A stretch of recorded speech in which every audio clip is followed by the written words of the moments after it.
عقیدے کا مطلب کیا ہوتا ہے کہ جب آپ کا کسی چیز پر یقین محکم کو پہنچ جائے. یقین محکم کا مطلب ہے کہ اب میں اس کا محکوم ہو گیا ہوں, اب میرے یقین پہ جو فال کر رہا ہے اس کے احکامات میرے اوپر صادر ہو جائیں گے. یہ کسی چیز پہ بھی یقین, اللہ پہ یقین ہے, مجھے فرشتوں پہ بھی یقین ہے, ان کے ہونے پہ یقین ہے, ایمان نہیں یقین ہے. جیسے میرا ایمان یقین کی سطح کو پہنچتا ہے اور یقین محکم کو پہنچ جاتا ہے کہ اس کے احکامات میرے اوپر صادر ہونا شروع ہو جاتے ہیں, کمانڈمنٹس بن جاتے ہیں, تب وہ میرا عقیدہ بنتا ہے. تو یہ بیسکلی میرے احساس نے ہی اس کو محسوس کرنا ہوتا ہے کہ ہاں دیر از اے گاڈ. ہاں وہ اگر گاڈ ہے تو گاڈ کی جتنی کتابیں ہیں اس میں اس پہ.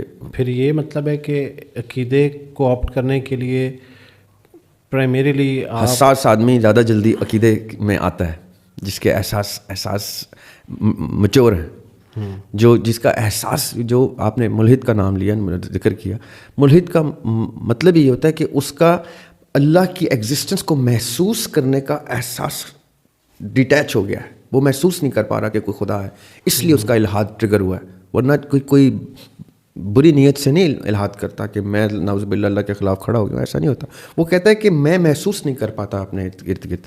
وہ میں پھر آپ کو ایک شعر سنا دوں گا اپنا. خاک ساری چھان کر بھی کچھ نظر آیا نہیں, خاک ساری چھان کے بھی کچھ نظر آیا نہیں, جس کے باہر رب نہیں ہے اس کے اندر بھی نہیں. یعنی میں نے واقعتاً ایسے لوگ دیکھے ہیں جنہوں نے میرے ساتھ گھنٹوں گفتگو کر کے کہا کہ مجھے نہیں گاڈ کی ایگزسٹنس فیل ہوتی. اور میں نے پوچھا تمہیں اپنے اندر بھی اس کی ایگزسٹنس فیل نہیں, تم کسی مصور کی تصویر دیکھتے ہو, تمہیں مصور کا عکس نہیں دکھائی دیتا اس میں. تو کیا ہو رہا ہے, وہ احساس ہے نا ایک. ہر کسی کو پینٹنگ نہیں پسند آتی, پینٹنگ کا ایک خاص حص ہوتی ہے, یہ حص سے احساس آتا ہے.